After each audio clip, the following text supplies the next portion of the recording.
Shalom Jemaat GPSI Jakarta yang dikasihi oleh Tuhan Yesus Kristus. Jumpa lagi kita dalam ibadah hari Minggu dalam format online. Sebelum kita memulai ibadah hari ini, kita ajak jemaat, kita mau berdoa. Mari kita bersatu dalam doa. Puji syukur Tuhan, terima kasih karena hari ini bukan karena kuat gagah kami, Engkau mampukan kami untuk kembali bersatu dalam ibadah online GPSI Jakarta. Kami mau buka hati, kami mau buka pikiran kami Tuhan, kami mau memuji nama-Mu, bahkan mendengar kebenaran firman-Mu.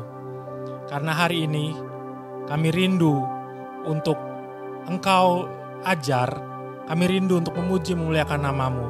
Dengan tema bulan ini yaitu mempertanggungjawabkan iman kami sebagai umat Kristen. Terima kasih untuk kesempatan ini Tuhan, kami tidak henti-hentinya bersyukur. Kami semua yang siap memuji memuliakan nama-Mu, bahkan mendengar kebenaran firman-Mu, sama-sama kita katakan, amin, haleluya, haleluya. Kita mau pujikan nama Tuhan, kita mau bangkit berdiri, kita mau bersorak, haleluya. Mari sambil bertepuk tangan.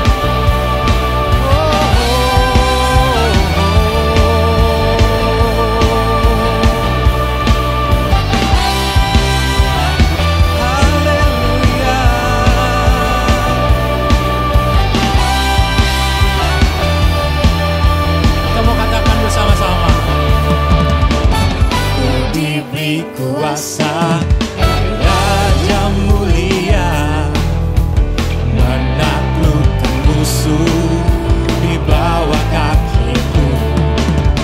Ku pakai kuasa Raja mulia, bila Allah ada bersamaku, siapa jadi lawanku? Sungguh besar Kau Tuhanku, Kau perisai hidupku. Ku berdiri dengan iman, iman dalam Yesus Tuhan. Kau yang beri kemenangan, ku bersorak merayakan. Terpujilah Kau Raja segala raja. Haleluya. Kita mau katakan dari awal. Ku diberi kuasa Raja mulia menaklukkan musuh di bawah kakiku. Ku pakai kuasa Raja mulia, bila Allah ada bersamaku, siapa jadi lawanku? Bila Allah ada bersamaku, siapa jadi lawanku? Bila Allah ada bersamaku, siapa jadi lawanku? Sungguh besar Kau Tuhanku, Engkau perisai hidupku. Ku berdiri dengan iman, iman dalam Yesus Tuhan. Kau yang memberi kemenangan, ku bersorak merayakan. Terpujilah Kau Raja segala raja. Sungguh besar Kau Tuhanku, Engkau perisai hidupku. Ku berdiri dengan iman, iman dalam Yesus Tuhan. Kau yang memberi kemenangan, ku bersorak merayakan. Terpujilah Kau Raja segala raja. Terpujilah Kau Raja segala raja. Oh, terpujilah Kau Raja segala raja. Haleluya.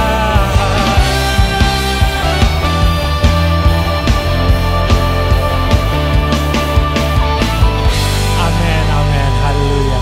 Terpujilah Dia Raja segala raja. Kita mau terus tinggikan namanya. Kita mau pujikan lebih-lebih lagi namanya. Kita mau masuk ke dalam kebenaran firman. Kita mau nyatakan kebaikan Tuhan dalam hidup kita melalui pujian yang akan kita naikkan. Biarlah pujian ini menjadi komitmen buat kita. Menjadi komitmen yang baru untuk iman kekristenan kita. Kita buka hati untuk Tuhan.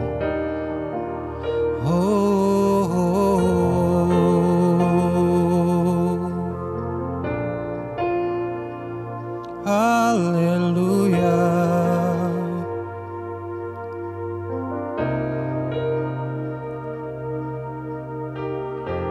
Kita mau katakan,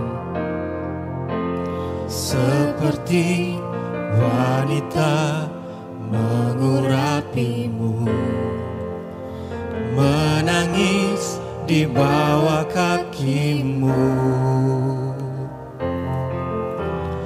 Demikian hidupku mau mengasihimu, Yesus, Engkau baik bagiku. kita pujikan dari awal. Seperti wanita mengurapimu, menangis di bawah kakimu. Demikian hidupku mau mengasihimu, Yesus, Engkau baik bagiku.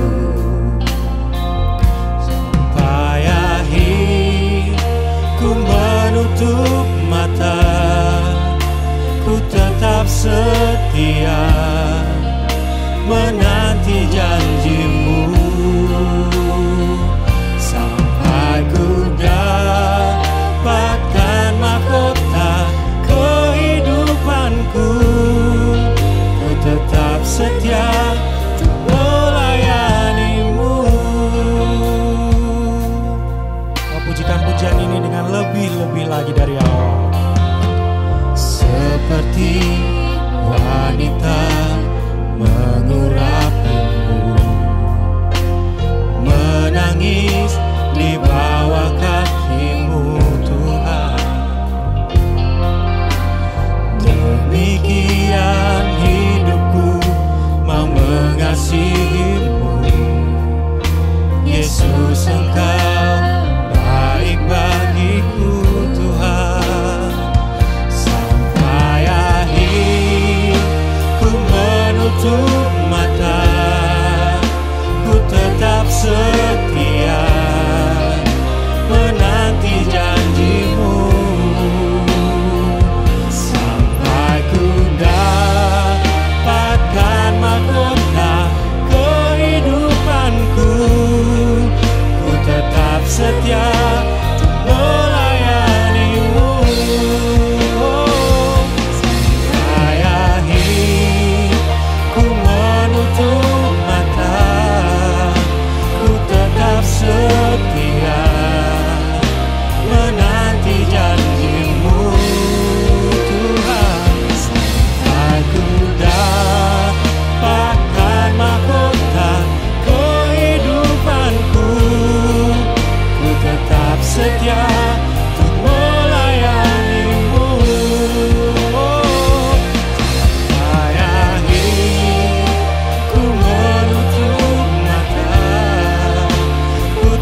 Shalom saudara-saudara yang saya kasih, dalam nama Tuhan Yesus Kristus kita bertemu kembali dalam ibadah online GPSI 13 Juni 2021. Tidak terasa ini udah masuk ke pertengahan tahun ya. Baik saudaraku, sebagaimana tema kita di dalam bulan Juni ini, yaitu mengenai pertanggungjawaban iman seorang Kristen, maka saya juga membawa tema tersebut dengan judul pertanggungan jawab iman Kristen yang diambil dari 1 Petrus 3 ayat 15. Tapi sebelum kita menggali firman Tuhan ini, saya undang kita untuk merendahkan diri, minta hikmat Tuhan untuk menyertai pemberitaan firman Tuhan pagi hari ini. Mari kita berdoa. Di dalam nama Tuhan Yesus Kristus kami mengucap syukur ya Tuhan atas kasih penyertaan Tuhan di dalam kehidupan kami sepanjang minggu ini. Dan pagi hari ini kalau kami boleh dapat bersama-sama menikmati puji-pujian dan menikmati firman Tuhan dalam ibadah online GPSI Raden Saleh, itu semuanya oleh karena anugerah dan kemurahan Tuhan semata. Ya Tuhan, biarlah pagi hari ini Tuhan berkarya di tengah-tengah kami lewat firman yang akan kami dengar bersama-sama. Dan biarlah firman ini boleh menjadi berkat bagi kami. Jadikan kami menjadi seorang murid yang setia untuk menjalankan perintah-perintah Tuhan. Terima kasih pakai hamba sebagai saluran berkat Tuhan pagi hari ini. Urapi hamba di dalam nama Yesus Kristus Tuhan kami. Terpujilah namamu Bapa.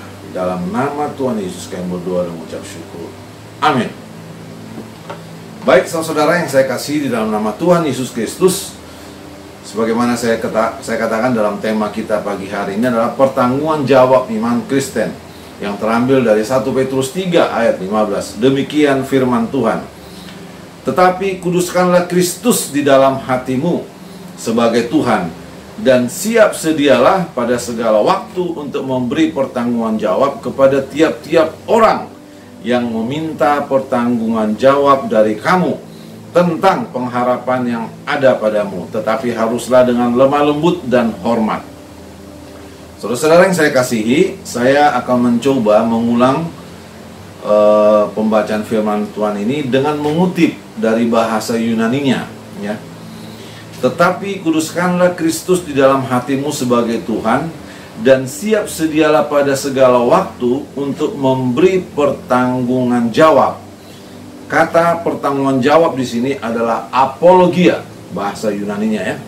Apologia, arti apologia adalah membela ya, atau mempertahankan ya, untuk memberi pertanggung jawab. Apologia kepada tiap-tiap orang yang meminta pertanggungan jawab. Nah, kata-kata pertanggung jawab yang kedua ini dalam bahasa Yunaninya adalah logos ya. Logos kita tahu adalah artinya firman ya. Dan firman itu adalah Tuhan Yesus sebagaimana terdapat di dalam Yohanes 1 ayat 1 ya. Jadi di sini adalah kata-kata bahwa kita diminta untuk bersedia dalam segala waktu, setiap saat, yaitu ya untuk mempertanggungjawabkan ya. Memberi pertanggungjawab artinya untuk membela atau mempertahankan ya apa yang kita percayai, yaitu firman Yesus yang kita percayai sebagai Tuhan kita. Itu maksudnya saudara yang saya kasih ya. Nah, kalau kita baca sedikit latar belakang daripada surat Petrus ini adalah ditujukan kepada umat Kristen yang merantau atau Kristen diaspora ya di Asia Kecil. Nah, Asia Kecil itu kalau kita analogikan sekarang itu adalah Turki sekarang saat ini ya. Dan di mana pada saat itu Asia Kecil itu merupakan wilayah kekaisaran Romawi. Nah, ada dua hal maksud dan tujuan surat yang Petrus sampaikan kepada umat Tuhan. Yang pertama adalah untuk memberi penguatan atau penghiburan kepada umat Kristen dalam menghadapi ancaman penyiksaan dari kekaisaran Roma. Nah, pada waktu itu Kaisar Roma itu dianggap itu sebagai titisan dewa ya, atau titisan ilahi.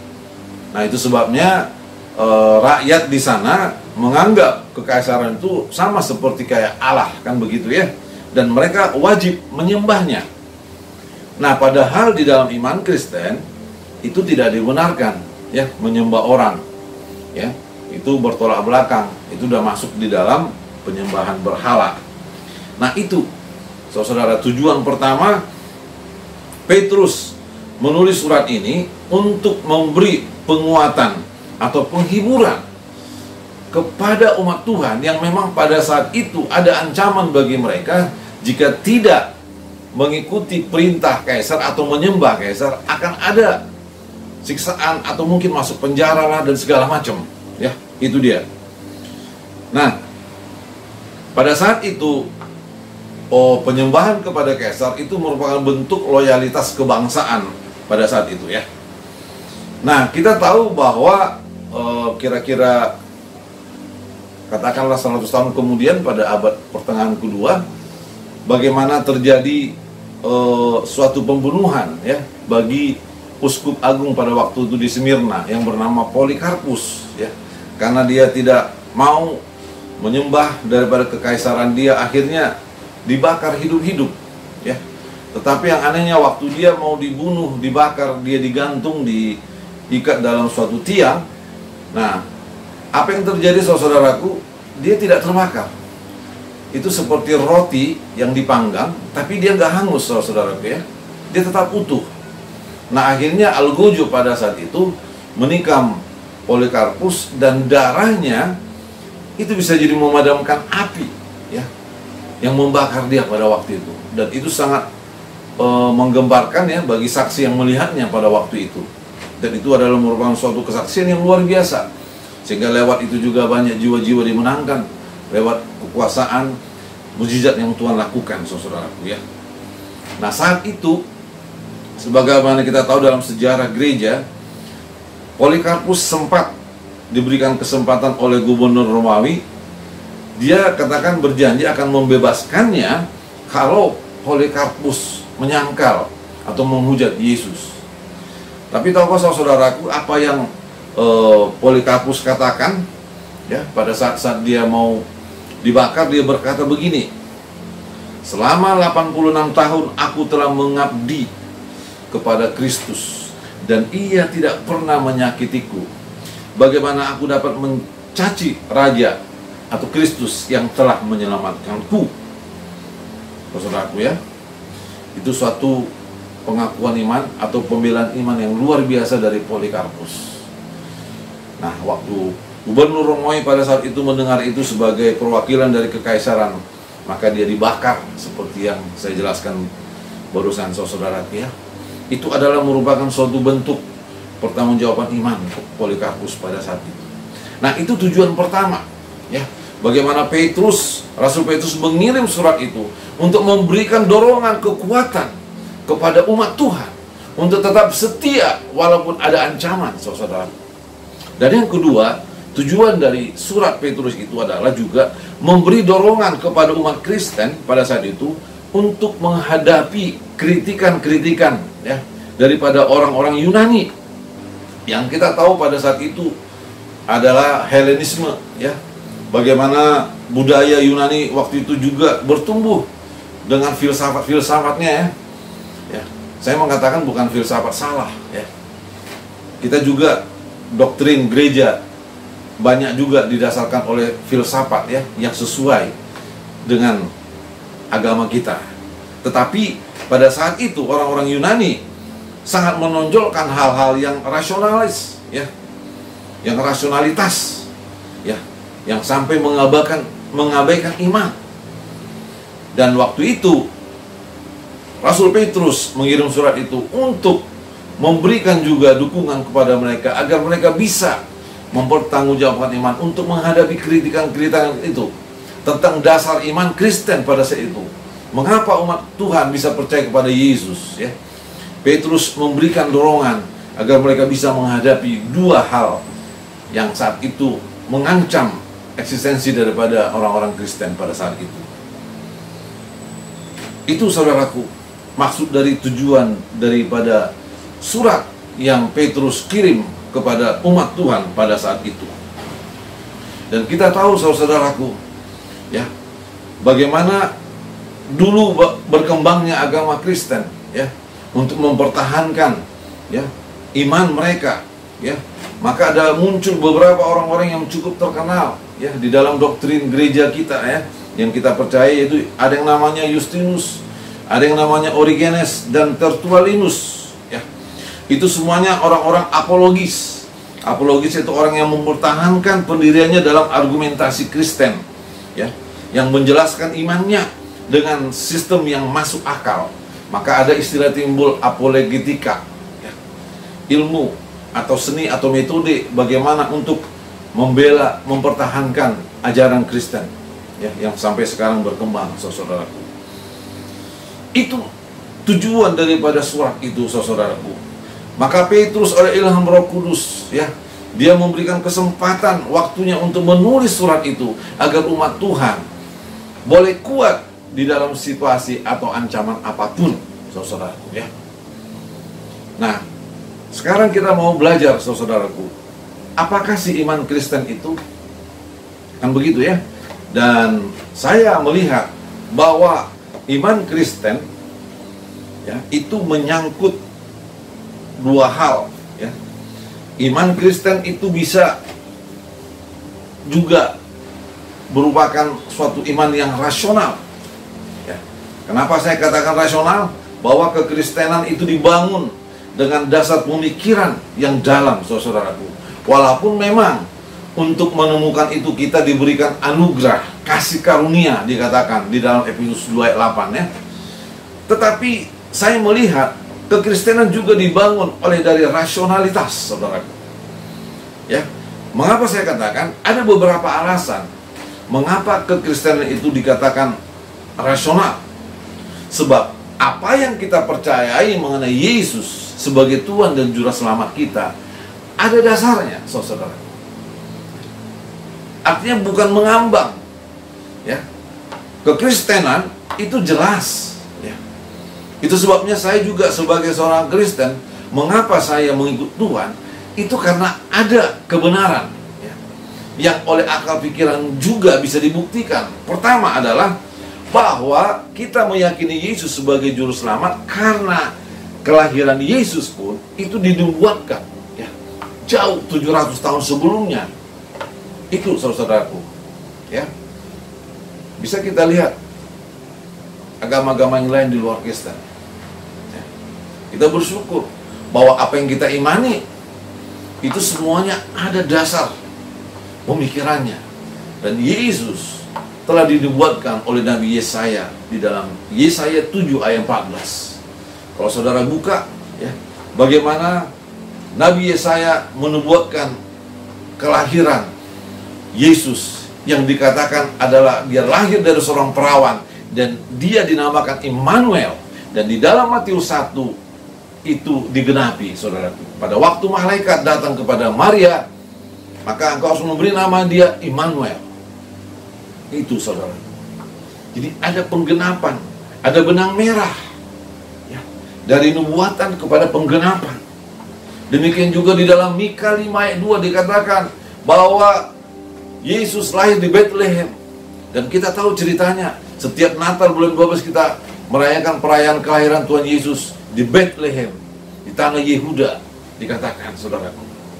Dan demikian juga di dalam 1 Petrus 1 ayat 19 ayat 20, Petrus dengan ilham Roh berkata bahwa Yesus telah ditentukan sejak dahulu kala sebelum dunia diciptakan, dikatakan.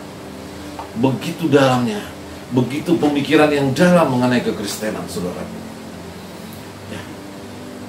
Suatu kebenaran yang perlu kita pertahankan, dan kekristenan itu rasional. Itu yang pertama. Dan kedua, saudaraku, kenapa kita percaya kepada Yesus sebagai Tuhan dan Juru Selamat kita? Karena apa yang ada pada Yesus semuanya digenapi.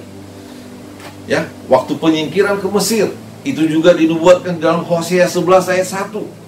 Dan kita tahu ceritanya, ya, bagaimana orang Majus pada waktu itu mau memberikan persembahan, ya. Dan pada waktu dia pulang, mereka diingatkan oleh malaikat agar mereka jangan melewati daerah yang sama. Dan saat itu Herodes memerintahkan supaya semua anak-anak yang umur 2 tahun ke bawah harus dibunuh. Nah, maka Maria dan Yusuf menyingkir ke Mesir, dan itu digenapi. Suatu hal yang rasionalitas. Yang ketiga juga, kematiannya dinubuatkan. Itu ada tertulis dalam Yesaya 53 ayat 4 dan 7. Ya, kalau saudara buka, gak usah kita buka sekarang ya. Itu ada tertulis ya. Dan alasan yang keempat, kenapa kekristenan itu adalah rasionalitas ya? Rasional. Karena Yesus bisa melakukan mujizat-mujizat. Yang mati dibangkitkan, Lazarus dibangkitkan, buta melihat, lumpuh berjalan. Ya. Semua Tuhan bisa lakukan. Tidak ada seorang pun nabi yang ada di dunia ini yang bisa melakukan hal-hal itu selain daripada Yesus. Ya. Yang kelima, dia datang dari surga dan dia menyediakan tempat. Nah, kita memiliki keyakinan, kan begitu ya, mempercayai seseorang untuk berkata, ayo kita ke sana, karena dia sudah pernah dari sana, kan begitu. Dan Yesus juga menjanjikan bahwa, dikatakan dalam Yohanes 14 ayat 2, aku pergi kepada Bapa supaya menyediakan tempat bagimu, dikatakan. Jadi suatu hal yang rasional, kan begitu. Kenapa kita mengakui dan menerima Yesus sebagai Tuhan dan Juru Selamat? Karena dia tahu, karena dia berasal dari sana. Dan itu juga pengakuan Yohanes ya. Pada saat dia membaptis Yesus, dikatakan dia telah ada sebelum aku. Yohanes 3 ayat 32. Itu fakta yang kelima. Fakta yang keenam, hanya Yesus yang pernah berkata, akulah jalan, kebenaran, dan hidup. Tidak ada seorang pun yang datang kepada Bapa kalau tidak melalui aku, dikatakan di dalam Yohanes 14:6. Nah, artinya apa, saudaraku? Bahwa memang ada jaminan di dalam Yesus Kristus, bahwa Yesus mampu mengubah kehidupan saudara dan saya. Amin, saudaraku. Itu. Maka kekristenan itu adalah rasional, betul. Amin. Itu fakta yang keenam. Tidak ada tokoh lain yang ada di dunia ini yang berkata berani, akulah jalan, kebenaran, dan hidup. Gak ada. Boleh kita lihat di mana. Nah, makanya saya heran kalau ada orang sampai sekarang tidak mau percaya kepada Yesus. Waduh, sangat disayangkan. Ya. Karena itu semuanya bisa dicerna dengan logika juga. Karena ada fakta-faktanya. Dan fakta yang ketujuh adalah dia sudah ada di dalam kekekalan. Kejadian 1 ayat 1. Pada mulanya Allah menciptakan langit dan bumi. Kata Allah di situ itu Elohim, menunjukkan kejamakan, bukan tunggal. Makanya kekristenan itu luar biasa. Gak main-main, gak kebetulan. Semuanya tepat dan akurat. Ya. Suatu kitab yang sangat penuh kuasa. Ya. Yang kalau dalam struktur bangunan itu detailnya sungguh luar biasa. Ya. Titik komanya dan dalam suatu bangunan itu struktur yang sungguh sangat-sangat indah. Ya, kalau kita bayangkan bagaimana Alkitab ini tersusun dengan rapi dan semua ada benang merahnya, saudara. Ya, itu fakta yang ketujuh. Fakta yang ke-8, bahwa dia adalah Tuhan, itu terbukti, tertulis di dalam Yohanes 11 ayat 38. Bagaimana Yesus menerima penyembahan dari seorang yang buta, ya, yang tadinya matanya itu bulirnya nggak ada menjadi ada. Sungguh luar biasa, ya. Dan waktu itu, engkaukah Tuhan itu dikatakan, iya, akulah yang berbicara dan aku ada di depanmu, dikatakan. Maka murid tadi menyembah dia dan Yesus menerima penyembahan itu. Kalau Yesus bukan Tuhan, dia tidak akan mau. Sama seperti Petrus dan Yohanes ya. Pada waktu mereka melayani dengan urapan Roh Kudus, waktu mereka menyembuhkan orang yang lumpuh, nah orang lumpuh itu mau menyembah dia, Yesus menolak, Petrus menolak dan bilang, tidak, jangan sembah kami. Artinya Petrus tahu bahwa hanya Tuhanlah yang patut disembah. Tetapi waktu orang buta itu menyembah Yesus, Yesus menerima penyembahan. Artinya apa? Dia tahu dia Tuhan, walaupun memang dia di dalam bumi ini dia dikasih predikat anak Allah. Demikian juga dalam Yohanes 20:28. Bagaimana Thomas yang tadinya ragu-ragu dengan Yesus. Thomas berkata waktu murid-murid telah melihat Yesus telah bangkit, Thomas berkata, sebelum aku mencucukkan tanganku ke jarinya, aku belum percaya. Suatu saat ketika murid-murid bertemu di suatu rumah, maka dengan kuasa ilahi Tuhan masuk, ya, menembus dinding, dan dia berkata, Thomas, Thomas, ini aku, dikatakan. Nah sekarang cucukkan tanganmu ke tanganku. Maka Thomas akhirnya berkata, ya Tuhan Allahku. Yohanes 20:28. Kekristenan merupakan suatu hal, suatu agama yang bisa dijelaskan dengan rasio, ya. Walaupun memang kita bisa menerima Tuhan itu hanya karena kasih karunia Tuhan. Amin, saudaraku. Bukan oleh kuat dan gagah kita, tetapi oleh anugerah Tuhan.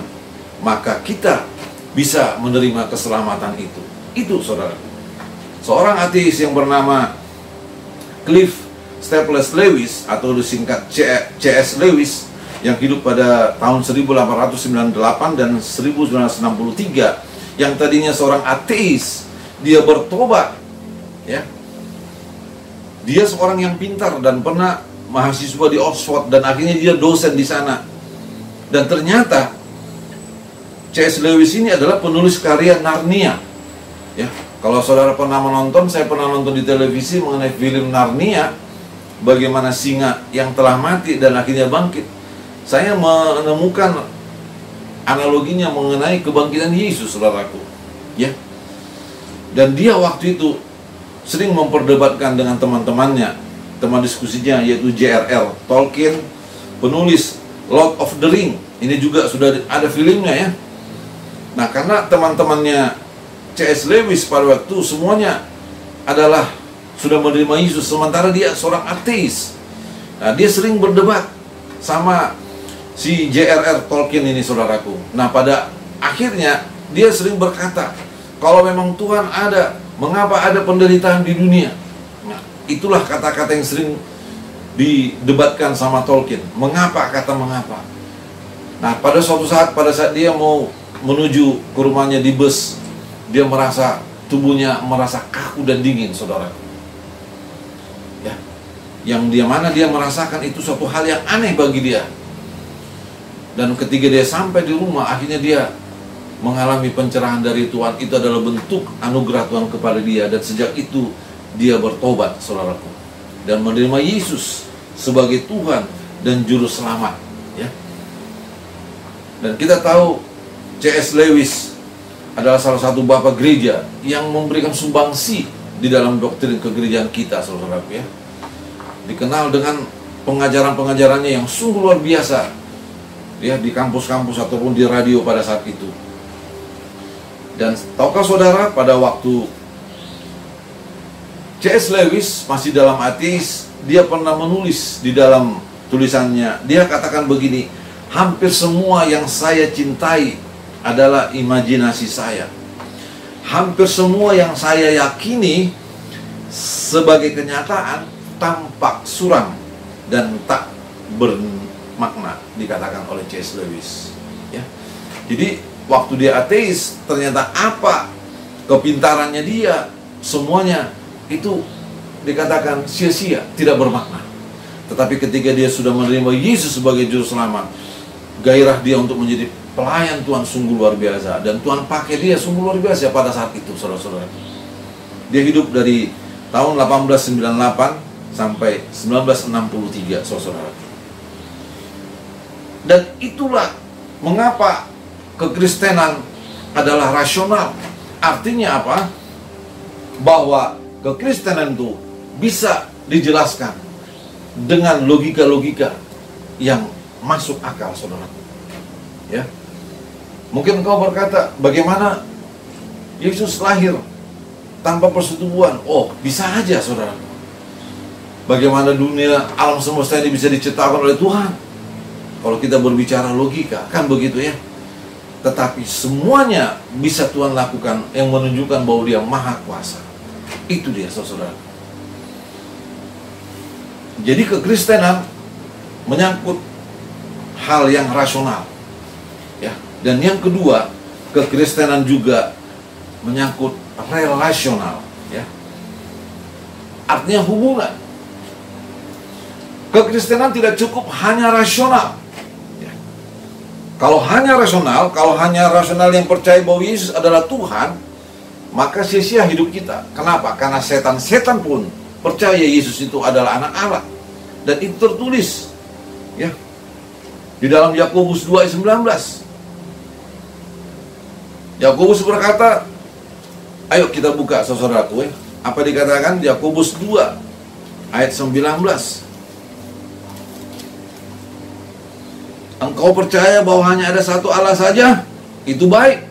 Tetapi setan-setan pun juga percayakan hal itu, dan mereka gemetar.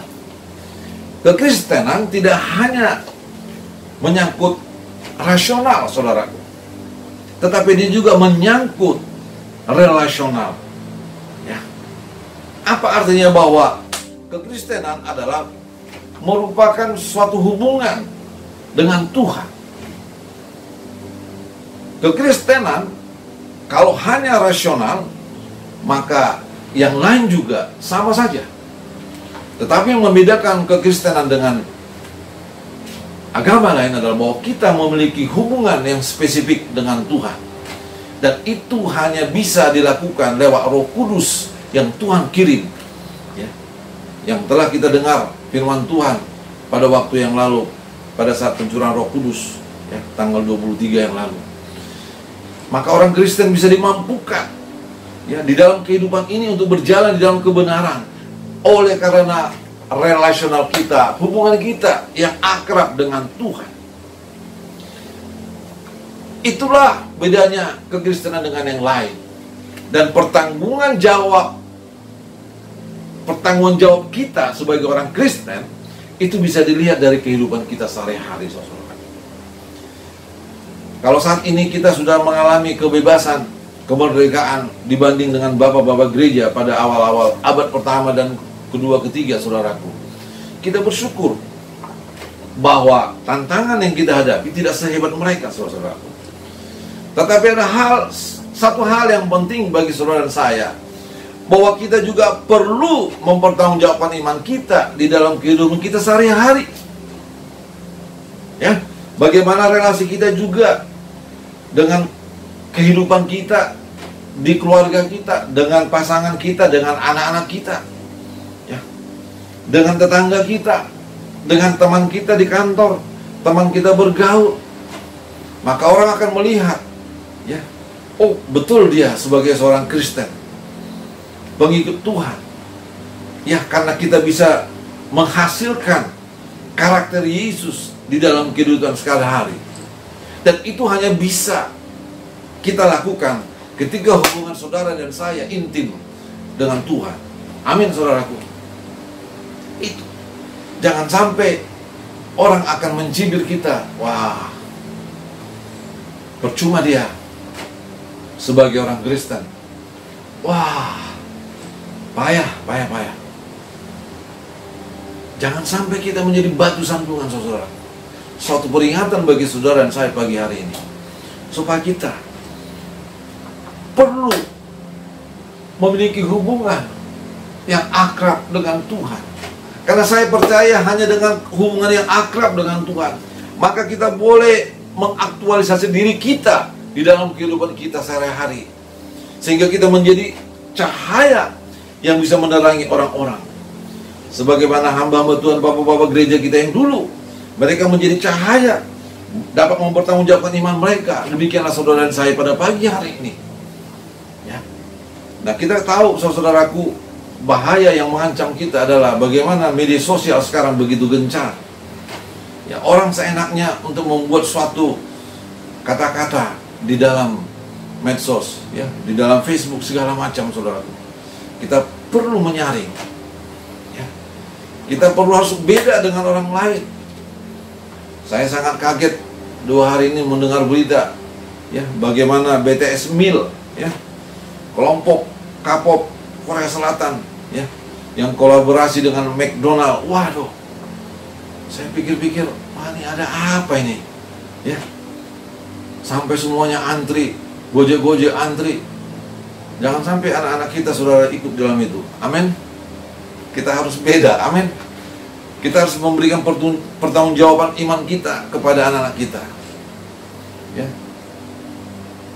Luar biasa itu ya, BTS Meal bisa menggoncang anak-anak muda, remaja, saudaraku ya.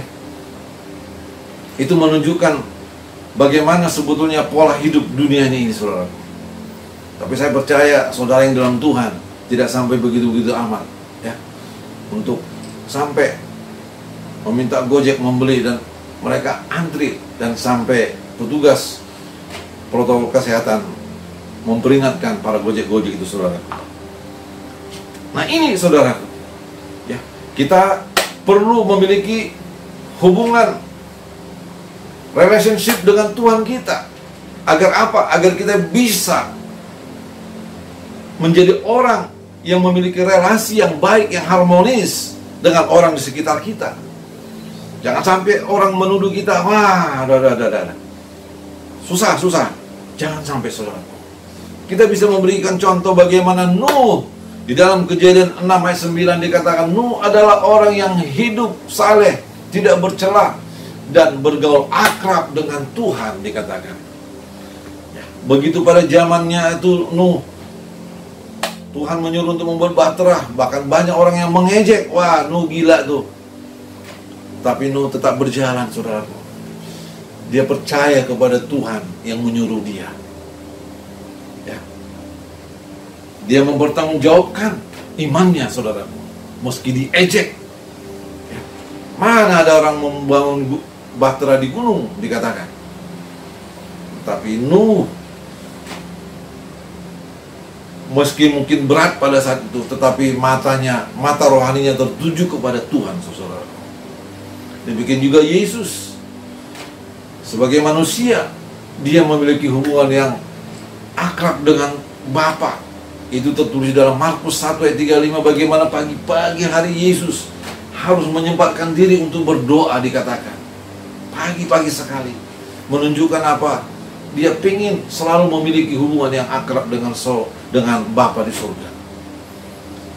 Pagi hari ini saya mau ingatkan saudara dan saya, mari kita akrab dengan Tuhan dengan pembacaan firman Tuhan dan doa. Amin. Tanpa kita menggali firman Tuhan, saya percaya maka hidup kita akan terombang-ambing oleh ajaran-ajaran, oleh konsep-konsep, oleh paradigma-paradigma yang ada di sekitar kita. Tetapi kalau kita sering bergaul akrab dengan Tuhan lewat pembacaan firman Tuhan, saya percaya saudara dan saya adalah orang-orang yang mampu mempertanggungjawabkan iman kita kelak sampai Tuhan datang menjemput kita. Amin, saudaraku. Untuk mengukur relasi kita kepada Tuhan, itu bisa kita lihat dari kehadiran Tuhan ya di dalam kehidupan saudara dan saya. Pertolongan Tuhan, cara berpikir kita yang berubah, paradigma kita yang berubah, itu merupakan tanda-tanda bahwa saudara dan saya memiliki hubungan dengan Tuhan. Amin, saudaraku. Saya juga sering mengalami, walaupun dengan kasat mata kita tidak melihat Tuhan, tetapi di dalam kehidupan kita bisa merasakan kehadiran Tuhan. Itu menjadi bukti bahwa Tuhan itu ada. Bukankah dalam kehidupan kita sering kita merasakan bahwa tangan Tuhan menolong kita? Saya juga sering, saudaraku. Saya dan keluarga waktu itu pernah liburan ya. Kita pergi ke Pik, saudaraku ya. Belum lama waktu lebaran itu. Nah, waktu kita pulang ke rumah, saudaraku, besok pagi saya melihat ban mobil saya udah kempes. Akhirnya saya katakan kepada istri saya, luar biasa Tuhan, saya katakan. Ya. Artinya kebaikan Tuhan, Dia percis setelah kita nyampe ke rumah, itu ban mobil baru kempes, saudaraku. Akhirnya besoknya ya saya tambal, saudara ya. Dan di situ hal-hal yang seperti itu, saudaraku, kita bisa bersyukur kepada Tuhan. bahwa begitu Tuhan memperhatikan kehidupan kita. Amin, saudaraku. Sampai hal-hal yang kecil. Mungkin kau berkata, kalau ban bisa diganti. Bisa. Bukankah bisa? Tetapi dari situ hal-hal yang kecil itu kita bisa melihat bagaimana Tuhan campur tangan menolong saudara dan saya. Amin, saudaraku. Itulah menunjukkan bahwa kita, salah satu indikator hubungan kita dengan Tuhan, saudara. Mungkin saudara mengalami hal yang lebih banyak dari saya, ya. Oleh sebab itu pagi hari ini, kekristenan di samping rasional, dia juga adalah relasional. Artinya kita perlu memiliki hubungan dengan Tuhan, saudara. Dan pada waktu kita ingin mempertanggungjawabkan iman kita, Petrus berkata, haruslah kita menyampaikannya dengan lemah lembut, ya, dan hormat. Artinya bukan dengan arogan, ya, bukan dengan sombong, tetapi kita dengan hati nurani, dikatakan yang tulus, dengan kelembutan, saudaraku. Apa arti lemah lembut? Menurut Kamus Besar Bahasa Indonesia, lemah lembut adalah baik hati, tidak pemarah, tetapi peramah. Tetapi menurut pandangan Alkitab, lemah lembut dikatakan adalah bersedia menerima keterbatasan dan kesulitan yang ada tanpa melampiaskan kejengkelan kita kepada orang lain. Itu artinya lemah lembut, saudara-saudaraku, ya. Itu sebabnya pada pagi hari ini, bagaimana kita mempertanggungjawabkan iman kita. Petrus mengatakan kepada umat Tuhan di perantauan, dikatakan, dan siap sedialah pada segala waktu untuk memberi pertanggungan jawab atau apologia kepada tiap-tiap orang yang meminta pertanggungan jawab. Kata pertanggungan jawab yang kedua adalah logos. Yang meminta artinya iman kita kepada Tuhan. Logos artinya firman, ya, yang ada di Yesus, ya, yang meminta pertanggungjawab dari kamu tentang pengharapan yang ada padamu, tetapi haruslah dengan lemah lembut dan hormat. Artinya perlu kita menghargai ketika orang, katakanlah, ingin berdiskusi atau berdialog. Kita perlu menghargai mereka, saudara, tanpa emosi, ya. Mungkin orang tersebut sebetulnya ingin di dalam pencarian, tetapi kita yang tidak sanggup atau tidak sabar untuk menuntun orang. Maka pada pagi hari ini saya mau menyampaikan kepada saudara, mari kita memberi pertanggungjawaban dengan lemah lembut. Dan pertanggungjawaban iman kita itu hanya bisa kita refleksikan di dalam kehidupan kita keseharian. Amin. Mari kita berdoa.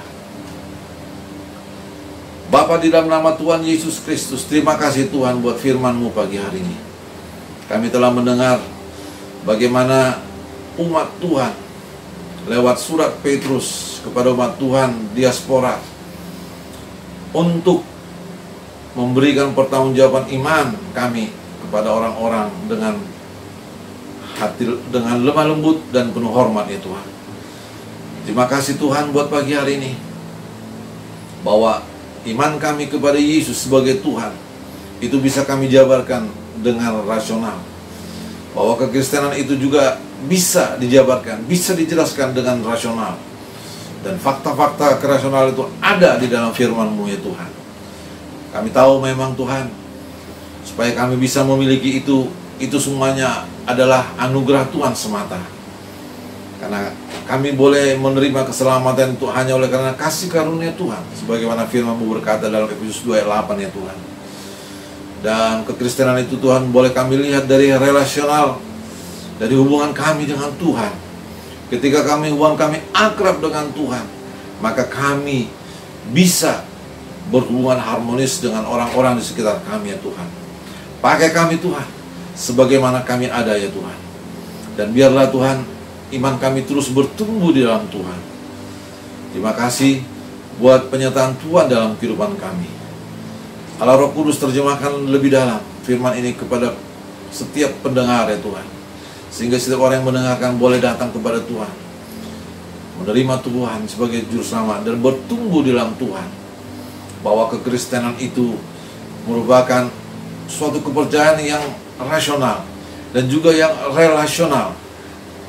Biarlah Tuhan kedua fakta itu membuat kami semakin bergairah dan bertumbuh di dalam Tuhan.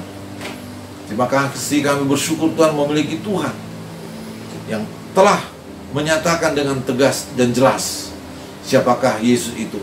Dia adalah Tuhan yang turun dari surga dan menyediakan tempat, dan hanya Tuhan yang tahu surga itu. Itu sebabnya kami percaya kepada Tuhan. Terima kasih ya Tuhan buat kasih karunia Tuhan. Dan pujilah nama Tuhan, dalam nama Yesus Kristus kami sudah berdoa dan mengucap syukur. Sebelum kita akhiri, mari kita angkat tangan kita, saudara. Anugerah daripada Allah Bapa, cinta kasih daripada Yesus Kristus yang adalah Tuhan dan Juru Selamat kita, serta pertolongan, pengurapan, penghiburan dan persekutuan daripada Roh Kudus menyertai kita semua mulai pagi ini sampai selama-lamanya, di dalam nama Yesus Kristus. Semua yang percaya katakan amin.